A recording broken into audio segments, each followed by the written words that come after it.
de Vigo, que vos podemos contar?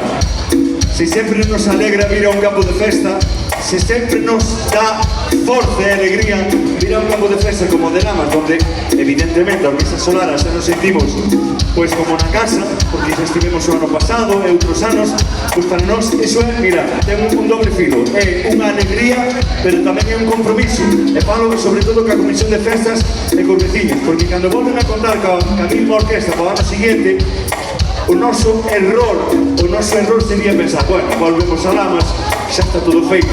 Ao contrario, temos que quedar todavía mellor se cabe. Entonces, en eso se vai a basar a nosa actuación desta tarde-noite, que vai a durar como mínimo 3 horas.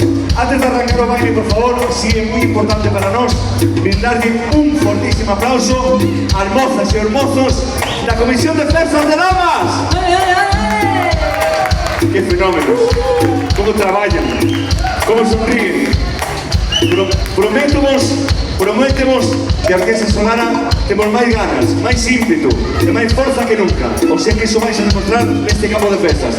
De momento non hai nada máis que decir. A Orquesta Solara de Vigo, moita música para bailar e durante 3 horas vamos a ter tempo suficiente para ir cambiando e mellorando o campo da festa.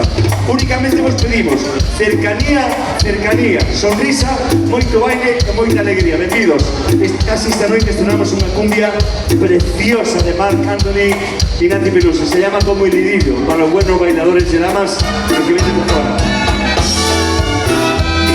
¡Comisión!